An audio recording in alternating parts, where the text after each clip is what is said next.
Bapak Ibu Saudara sekalian, kita awali dengan doa. Bapa Surgawi, di dalam nama Tuhan Yesus, hati kami tetap melimpah dengan ucapan syukur, sebab hanya karena kasih karunia Tuhan kami dipelihara, kami disertai, kami dilindungi sampai hari ini. Itulah sebabnya kami dapat berkata, Ebenezer, sampai di sini Tuhan sudah menolong kami. Sampai di sini Tuhan sudah memelihara, menyertai, melindungi, memberkati kami. Dan pertolongan Tuhan yang sama pasti Tuhan kerjakan, pasti terjadi dalam segenap aspek kehidupan kami. Bapa, izinkan hamba-Mu sebentar lagi untuk memaparkan berita firman Tuhan.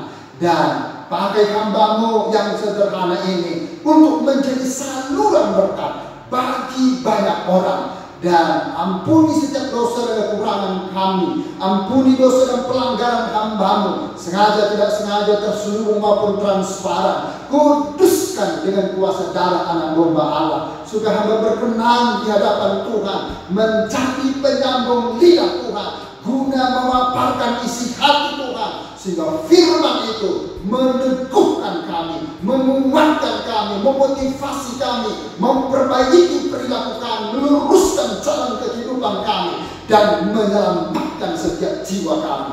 Terima kasih Bapak dan Saudara. Mohon Allah Roh Kudus yang memberkati dan menyertai serta memimpin jalannya pemberitaan firman Tuhan, awal sampai kepada akhirnya. Terpujilah nama-Mu. Di dalam nama Tuhan Yesus Kristus, hamba siap memaparkan berita firman Tuhan. Haleluya, haleluya, amin. Haleluya, haleluya. Shalom Bapak Ibu Saudara sekalian. Apa kabar hari ini? Saudara-saudara, topik firman Tuhan hari ini saya akan mengangkat dari perspektif kitab Ester. Kitab Ester ini sangat unik bagi saya dan bagi kita semuanya. Kitab Ester ini juga hebat, mana dicatat penuh kemenangan yang luar biasa. Dan kitab Ester ini tidak ada satu kata pun ditandai dengan kata Allah ataupun Tuhan. Namun demikian, keberadaan Tuhan, intervensi Tuhan, jawaban doa daripada umatnya, Tuhan nyatakan di tengah-tengah umatnya. Tuhan nyatakan di tengah pergumulan-pergumulan dari orang-orang yang berseru kepada Tuhan. Nah, oleh sebab itu saudara, kitab Ester ini meskipun tanpa satu pun penulisan nama Allah, namun bagaimana pengaturan ilahi mengatasi segala sesuatu, pemeliharaannya yang ajaib, bahkan di negeri yang jauh dan asing sekalipun, umat Allah tetap berada di dalam tangan Allah yang hebat dan luar biasa. Nah, ada pula terdapat kitab Ester atau nama lain, nama Ibrani disebut Hadassah. Ini mengisahkan bagaimana Raja Kores Agung dari Persia mengalahkan Babel pada tahun 538 sebelum Masehi. Ia mengizinkan orang Yahudi yang sudah menjalani masa pembuangan di Babel selama 70 tahun atau satu generasi manusia. Atas izin Tuhan kemudian Raja Kores diperintahkan oleh Tuhan, digerakkan hatinya supaya mereka berbelas kasihan kepada orang-orang Yahudi karena sudah melewati 70 tahun lamanya di dalam pembuangan di Babelonia. Lalu kemudian mereka diizinkan keluar, diizinkan pulang kembali ke tanah kelahiran mereka, ke tanah perjanjian mereka, ke tanah pusaka mereka, ke bangsa mereka, yakni Israel, yakni Yerusalem. Tetapi kemudian sebagian dari bangsa Israel yang ditawan di Babel mereka mengambil satu sikap dan keputusan untuk tidak pergi dengan saudara-saudaranya pergi kembali ke Yerusalem. Namun mereka bertahan di kerajaan Babilonia yang sekarang sudah ditaklukkan oleh kerajaan Persia, dan rajanya sekarang adalah Raja Ahasuerus. Mereka memilih dan mengambil suatu keputusan untuk tinggal di daerah yang baru, meskipun status mereka adalah pendatang, mereka adalah perantau, dan bukan sebagai warga yang benar-benar mendiami di daerah atau negaranya sendiri. Saudara-saudara yang dikasihi Tuhan, Alkitab secara implisit memang tidak mengekspos apa alasan orang-orang Yahudi yang sebagian untuk memilih tinggal di kerajaan Ahasuerus. Padahal Raja Kores sudah memberikan perintah kepada semua orang-orang Yahudi yang ada dalam pembuangan Babilonia untuk kemudian pulang karena kemurahan hati Raja Kores pada saat itu. Tetapi sebagian mereka tinggal, dan secara eksplisit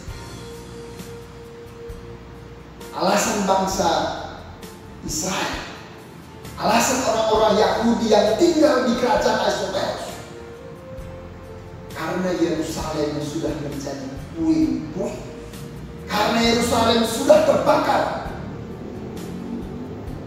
karena Yerusalem sudah rata dengan tanah. Tidak ada sesuatu lagi yang bernilai di sana. Tidak ada sesuatu harta yang berharga di sana. Itu sebabnya sebagian orang-orang Yahudi memilih dan mengambil satu keputusan untuk tinggal di daerah yang baru, meskipun tidak dalam status orang warga, tapi status sebagai orang-orang perantau. Nah, saudara-saudara, di sini kita perhatikan suatu kerajaan yang begitu luas, yakni 127 kerajaan di bawah kerajaan Ahasuerus, dan dipimpin oleh seorang raja yang namanya Ahasuerus. Kerajaan Persia yang begitu luas, yang begitu besar, yang begitu megah. Dan oleh sebab itu, saudara, bagian orang-orang Yahudi tentunya memiliki satu harapan, sekali lagi secara eksplisit, agar hidup mereka lebih baik. Tetapi bagaimana kemudian yang terjadi di seluruh kerajaan Ahasuerus? Maka sungguh mereka harus melewati proses yang begitu berat, proses yang begitu pahit, proses yang begitu kejam, meskipun pada ending decisionnya menjadi happy ending. Dan sekarang apa yang menjadi pencapaian pada akhir daripada kisah ini, itu tidak bisa terlepas dari tokoh-tokoh utama di dalam kitab Ester ini, yakni Mordekai dan Ester. Baik Ester maupun Mordekai memiliki kapasitas atau jabatan yang sangat tinggi di pemerintahan kerajaan Ahasuerus. Dan bagaimana kemudian mereka berkontribusi baik kepada sanak family mereka maupun kepada bangsa mereka, maka ini sesungguhnya sama artinya mereka mengusahakan kesejahteraan, mengikhtiarkan kebaikan-kebaikan untuk saudara-saudara mereka, untuk keluarga mereka, untuk bangsa dan negara mereka. Dan ini sama artinya mereka melayani Tuhan. Dan oleh sebab itu, saudara, baik Ester maupun Mordekai, jabatan atau kapasitas mereka miliki, mereka gunakan untuk melayani Tuhan. Pertanyaannya dapat kita munculkan adalah bagaimana caranya? Bagaimana caranya melayani Tuhan sesuai kapasitas? Yang pertama adalah dalam tanda petik ingat jas merah. Sekali lagi, dalam tanda petik ingat jas merah. Jangan sekali-sekali melupakan sejarah. Saya akan membacakan dalam kitab Ester pasal 2 ayat yang ke-10 dan ayat yang ke-20. Ayat yang ke-10 dan ayat yang ke-20. Demikian firman Tuhan. Ester tidak memberitahukan kebangsaan dan asal usulnya karena dilarang oleh Mordekai. Adapun Ester tidak memberitahukan asal usul dan kebangsaannya seperti diperintahkan kepadanya oleh Mordekai, sebab Ester tetap berbuat menurut perkataan Mordekai seperti pada waktu ia masih dalam asuhannya.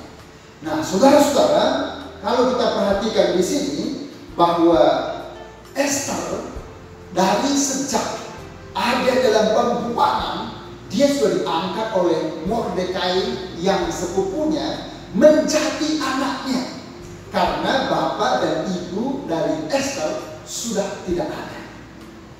Kita secara detail tidak memang menjelaskan apa penyebab orang tua daripada Ester sehingga sudah tidak ada. Tetapi besar kemungkinannya karena orang tua Ester ini ada dalam pembuangan karena ditawan oleh kerajaan Babilonia pada saat itu, maka banyak warga yang meninggal. Dan kemungkinan besar itu alasan bahwa orang tua Ester ikut menjadi korban dari penjajahan kerajaan Babilonia, di mana sebagian besar penduduk bangsa Israel ditawan dalam pembuangan Babilonia.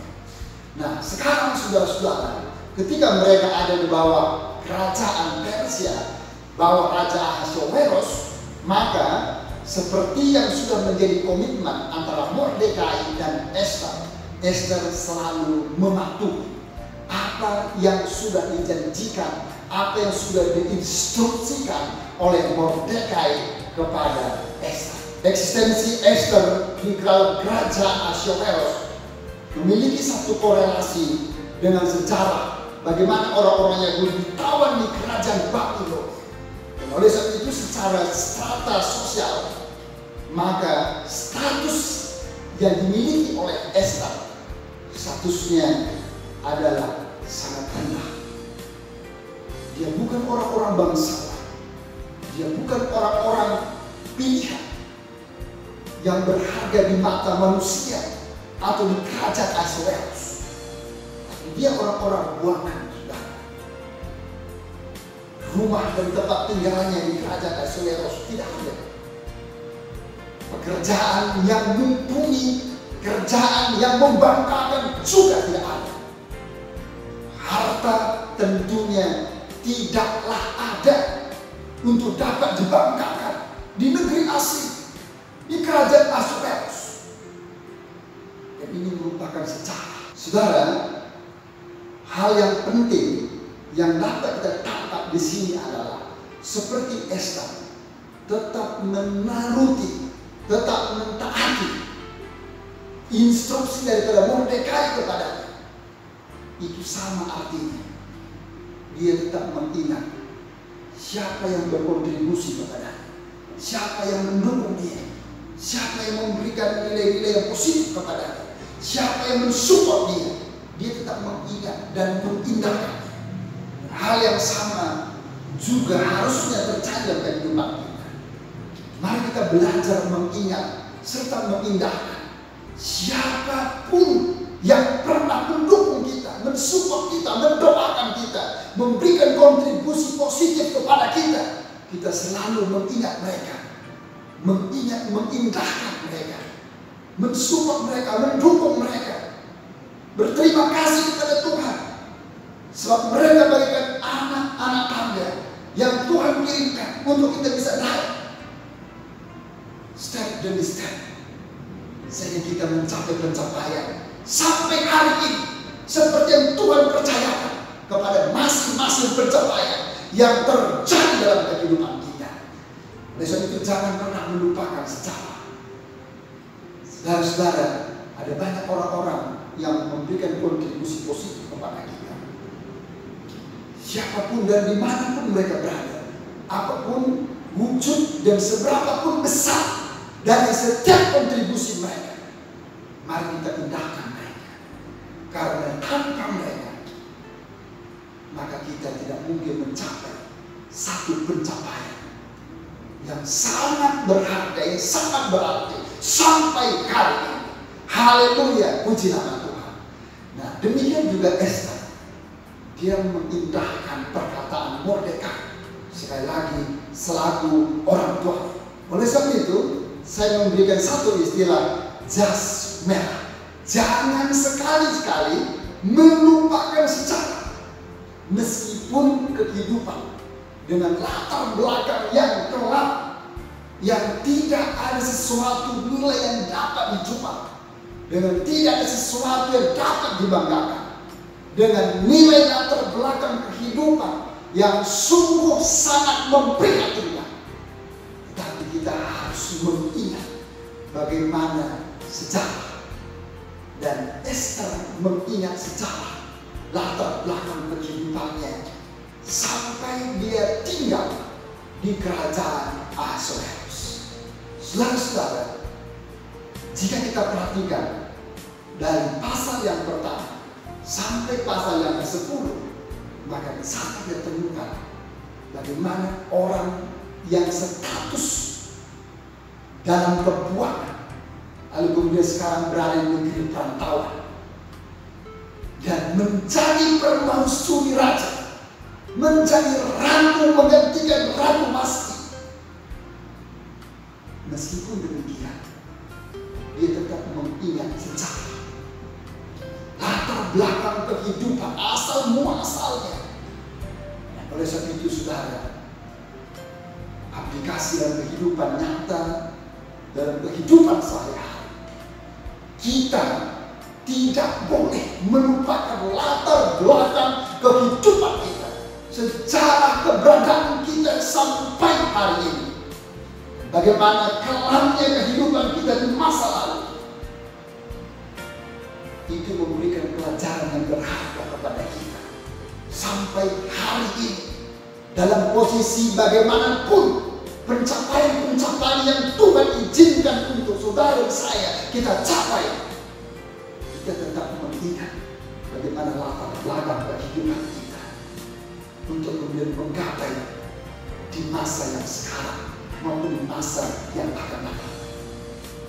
Tujuannya adalah agar supaya tidak menjadi sombong atau kemudian tinggi hati atau lupa diri dengan satu istilah seperti kacang yang akan berubah kepada kulitnya.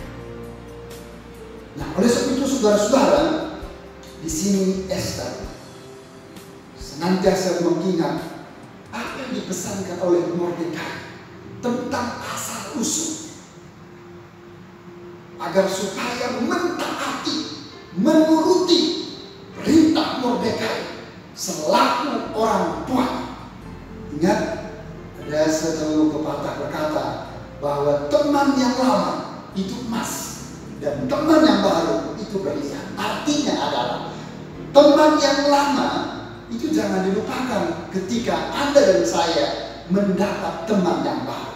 Karena teman yang lama itu emas dan teman yang baru itu berlian. Berlian itu tidak bisa tercipta sebagai berlian tanpa ada emas. Dan emas itulah yang dirangkai kemudian dia disebut dengan namanya berlian. Dan oleh sebab itu, baik teman lama maupun teman baru, sejauh mereka mendukung, sejauh mereka berkontribusi, ingat mereka, kasihi mereka, indahkan mereka, bahwa bukan kebetulan Tuhan menunjuk mereka, mempercayakan mereka menjadi orang-orang yang mengangkat kita, orang-orang yang berkontribusi kita, untuk kemudian kita bisa mencapai sebuah pencapaian. Berapa banyak orang yang melupakan teman-teman lama, orang-orang yang lama, yang sudah berkontribusi sengaja atau melupakan dengan tanpa sengaja.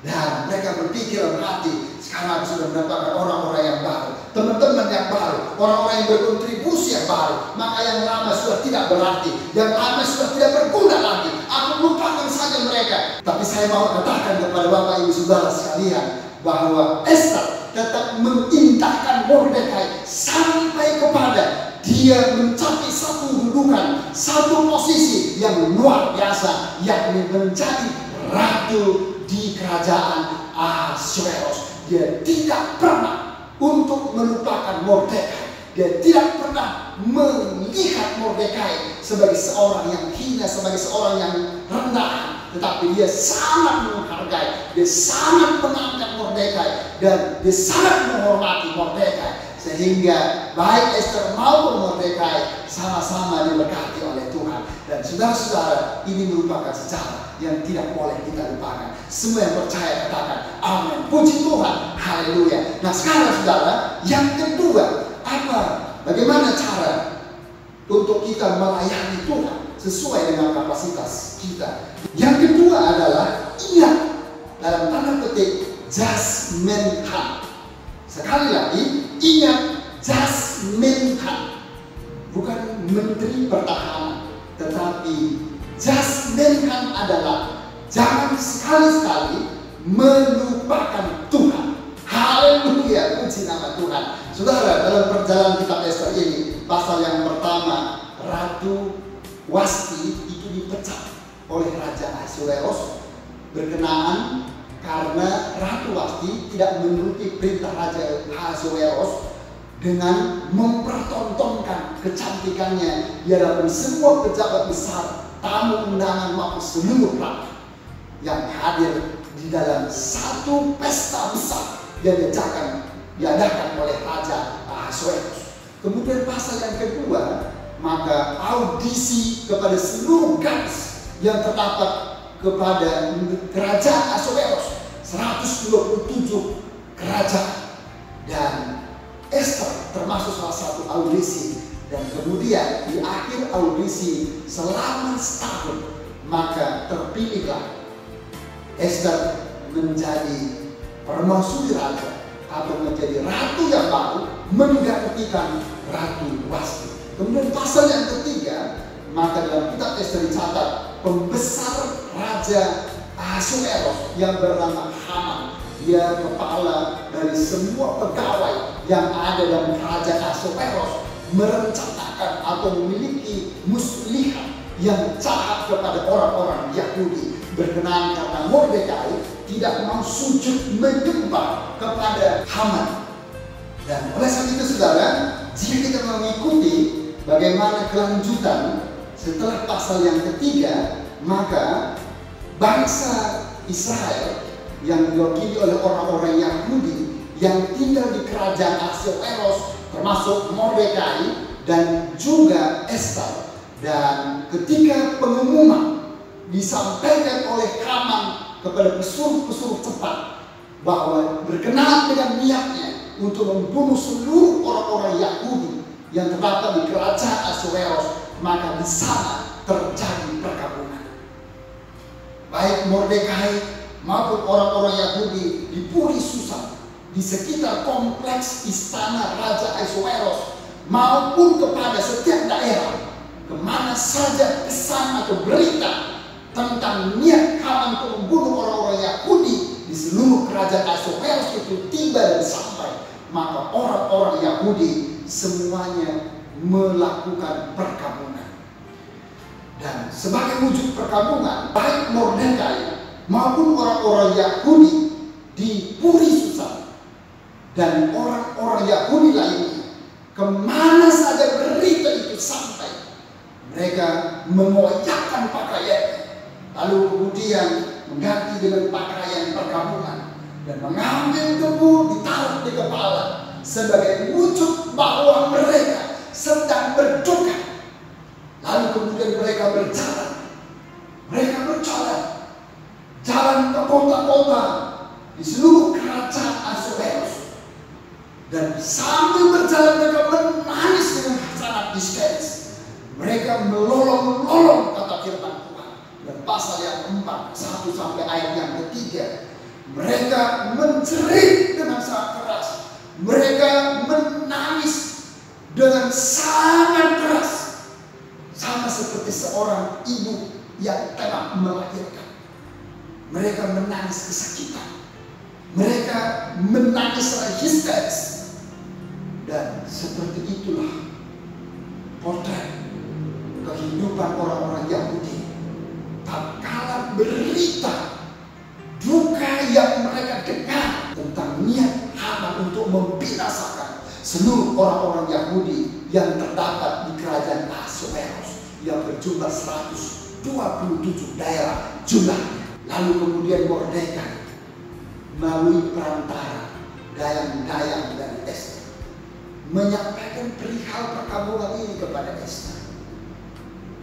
Dan Ester kemudian memberitahu bahwa siapapun tidak boleh menghadap kepada Raja Ahasuerus tanpa perintah daripada Raja Ahasuerus.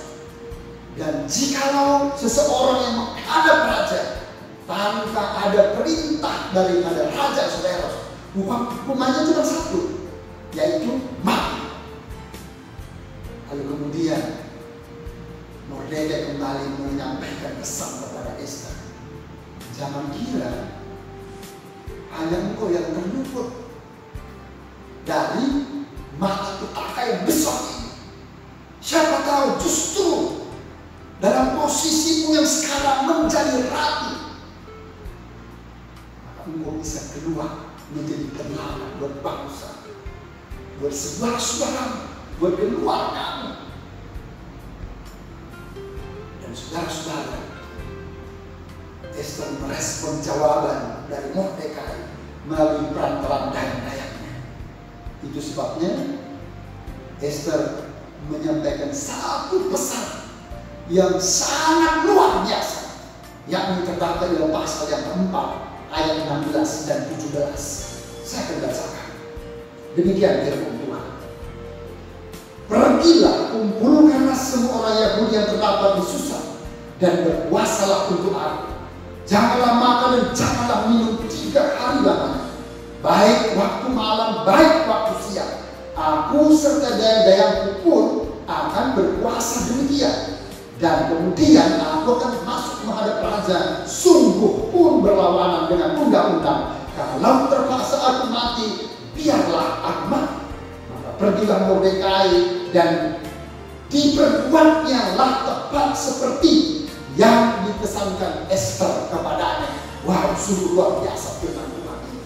Saudara-saudara, baik Ester maupun Mordekai, seluruh orang-orang Yahudi merespon secara positif apa yang mereka harus perbuat, apa yang mereka harus lakukan tentang berita yang sangat besar, berita yang sangat membuat mereka terpukul. Dan melihat berita baik di situ, mereka tidak putus asa, mereka tidak shock, dan mereka tidak putus semangat. Dan mereka melihat berita itu sungguh tidak dapat untuk mereka cegah dengan kekuatan fisik, tetapi mereka bisa menyerahkan masalah besar ini kepada penguasa langit bumi beserta dengan isinya. Itu sebabnya mereka bersatu hati untuk berdoa dan berpuasa selama 3 hari 3 malam. Baik siang maupun malam, mereka tidak makan, tidak minum. Sungguh mereka mengadakan puasa yang total. Dan sungguh besar puasanya, saudara. Orang yang berdoa, orang yang berpuasa, sungguh besar puasa. Dan ini menjadi satu contoh, menjadi teladan. Bagaimana kemudian kita menghadapi kesulitan, kesukaran hidup yang secara logika tidak mungkin, mustahil untuk kemudian kita bisa atasi, untuk kemudian kita bisa terobos, untuk kemudian kita bisa kalahkan. Tapi saudara, sama seperti Ester, Mordekai, orang-orang Yahudi membawa persoalan mereka ini kepada Tuhan.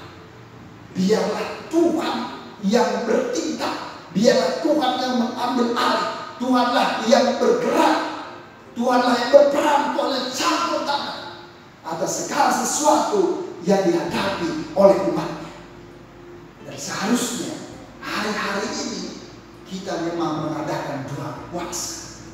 Instansi-instansi pemerintah maupun swasta, lembaga-lembaga pemerintah maupun swasta, pemimpin-pemimpin agama harus menyerukan tidak hanya berdoa tetapi berpuasa. Sangat ironis sudah di internal gereja kita saja.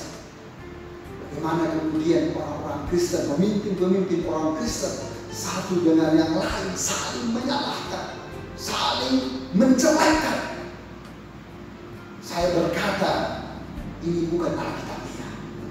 Yang Alkitabiah adalah mereka bersinergi satu dengan yang lain. Oleh sebab itu saya ingin sampaikan kepada setiap umat Tuhan, jangan teladani pemimpin agama. Meskipun nama mereka sudah besar, meskipun mereka sudah terkenal, tetapi jikalau mereka melakukan satu perbuatan yang tidak pantas, yang tidak sesuai dengan Alkitab, jangan tiru mereka, jangan teladani mereka, tetapi teladanilah firman Tuhan, teladanilah kitab suci, teladanilah tokoh-tokoh Alkitab yang layak untuk saudara dan saya kita teladani dalam perjalanan kehidupan kita. Oleh sebab itu saudara-saudara, saya sangat bersyukur ini perspektif kitab Esta menggugah setiap hati kita di tengah-tengah kesukaran, kesulitan. Secara daging kita tidak mampu untuk melawannya, secara daging kita tidak mampu untuk menerobosnya, tapi secara alami Tuhanlah yang berperkara di dalamnya. Maka kemudian apa yang mustahil bagi kita, bagi Tuhan tidak ada yang mustahil. Dan Tuhan yang berperkara atas segala sesuatu yang ada di dalam dunia ini. Haleluya, puji nama Tuhan. Dan oleh sebab itu saudara-saudara, bila kita perhatikan di sini bahwa baik Ester, Mordekai, orang-orang Yahudi tidak pernah melupakan Tuhan. Meskipun mereka di negeri asing, bukan di negeri mereka sendiri, tapi mereka ingat pencipta mereka. Karena sesungguhnya pencipta mereka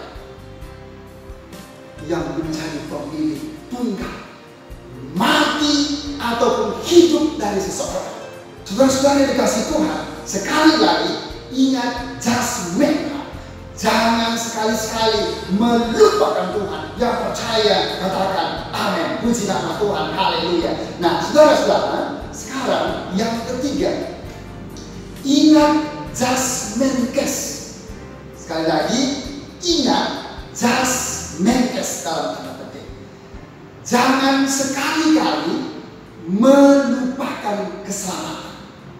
Sekali lagi, jangan sekali-kali melupakan keselamatan. Saya akan membacakan dalam pasal yang ke-10 ayat yang ketiga. Demikian firman Tuhan. Karena Mordekai orang Yahudi itu menjadi orang kedua di bawah Raja Ahasuerus, dan ia dihormati oleh orang-orang Yahudi serta disukai oleh banyak sanak saudaranya, sebab ia mengikhtiarkan yang baik bagi bangsanya dan berbicara untuk keselamatan bagi semua orang sebangsanya. Jadi dalam pasal 10 ini kita memperhatikan bahwa Mordekai menjadi pembesar. Dia mengepalai semua pembesar terdapat di kerajaan Ahasuerus. Dan segala sesuatu yang menjadi kepemilikan Haman seterusnya itu sebelumnya, sekarang sudah dialihkan oleh Raja Ahasuerus kepada Ester, dan Ester mengalihkannya kepada Mordekai. Nah, saudara-saudara, ingat baik Mordekai maupun Ester di sini, mereka memiliki satu misi, yakni tentang keselamatan. Keselamatan untuk saudara-saudara, keselamatan untuk sanak familinya, keselamatan untuk sebangsanya. Itu menjadi satu misi, satu prioritas. Dan itu sama artinya Mereka menggunakan jabatan mereka. Mereka menggunakan kapasitas mereka demi keselamatan banyak orang. Lain dari sanak saudara mereka, sanak family mereka, sampai kepada bangsa mereka. Nah, saudara-saudara, bila kita perhatikan sebelumnya, pasca doa dan puasa, baik Esther, Mordekai, orang-orang Yahudi yang terdapat dalam 127 di kerajaan Ahasuerus, selama 3 hari mereka berdoa dan berpuasa. Kemudian akhir dari doa dan puasa mereka, Esther memberanikan diri menghadap kepada Raja Ahasuerus.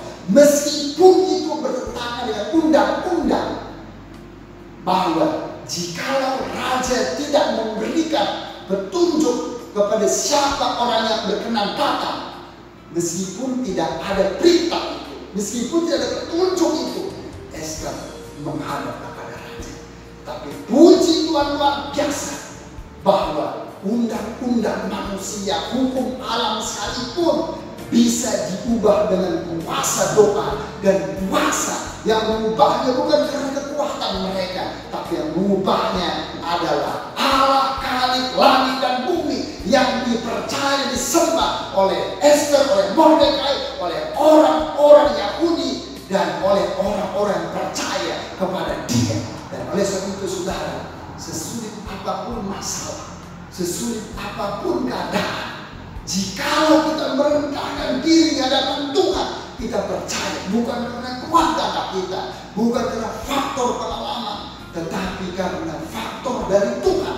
Tuhanlah yang memberikan kita kekuatan, kesanggupan, jalan keluar, solusi, jawaban atas setiap masalah yang pernah kita hadapi, dan yang sedang kita hadapi, dan yang akan kita hadapi. Tuhan memberikan kita kecakapan, Tuhan memberikan kita kemampuan, Tuhan memberikan kita kemenangan, supaya Tuhan dipermuliakan dalamnya. Dan oleh sebab itu, saudara-saudara, jangan pernah lupa untuk berikhtiar yang baik, dan jangan pernah lupa untuk memikirkan keselamatan bagi banyak orang. Itu adalah misi yang utama yang sudah terpatri di dalam hati baik Mordekai maupun juga Esther. Bagaimana dengan kita, saudara-saudara? Jika kita perhatikan pasal-pasal selanjutnya, maka dalam pasal yang ke-6, Mordekai dihormati dan dianugerahi kebesaran dalam kerajaan Ahasuerus. Sebab sebelumnya dia berikhtiar dengan baik dan membicarakan kesempatan kepada banyak orang, kepada bangsanya. Lalu kemudian pasal yang ke-7, Haman seteru orang Yahudi itu dihukum mati, disulahkan kepada tiang yang dibuatnya sendiri, yang sedianya diperuntukkan oleh Mordekai. Tapi Tuhan mengubahnya, dan kemudian tiang itu disulahkan untuk dirinya sendiri, yakni untuk diri Haman, seteru orang Yahudi itu. Dalam pasal yang ke-8, kita melihat di sana perintah Raja Ahasuerus sangat menguntungkan bangsa Yahudi atau orang-orang Yahudi. Dan di sana kita melihat bahwa bagaimana orang-orang Yahudi sebenarnya sudah berada dalam satu skenario rancangan jahat dari Haman, yang mana mereka menunggu waktunya untuk dibinasakan secara serentak. Tapi sungguh luar biasa, Tuhan sanggup mengubah segala sesuatunya. Justru Haman dan orang-orang yang menjadi komplotannya justru akan dibinasakan. Sungguh luar biasa. Itu sebabnya pasal yang ke-9, maka kemudian orang Yahudi membunuh semua musuhnya, yakni orang-orang yang berikhtiar, yang merencanakan, mencelakakan Mordekai, termasuk pembenci-pembenci mereka, dan juga termasuk ke-10 anak-anak Haman ikut disulahkan. Sungguh luar biasa, keadaan dibalikkan oleh Tuhan, karena Tuhan sungguh luar biasa. Dan tiba kita dalam pasal yang ke-10, di sana bagaimana kebesaran Mordekai sungguh luar biasa, saudara.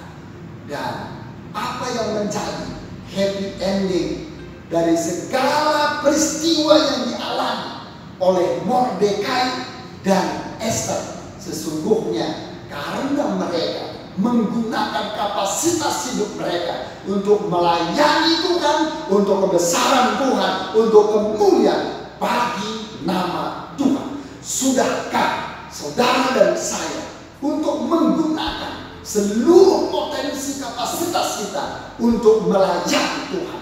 Ingat saudara, semakin besar kapasitas dari Mordekai dan juga Ester, maka pengaruh atau dampak yang mereka boleh lakukan juga semakin besar. Jangan kemudian dibalik, semakin orang bertambah-tambah kebesaran atau kapasitas atau kepercayaannya, maka kontribusinya semakin menurun.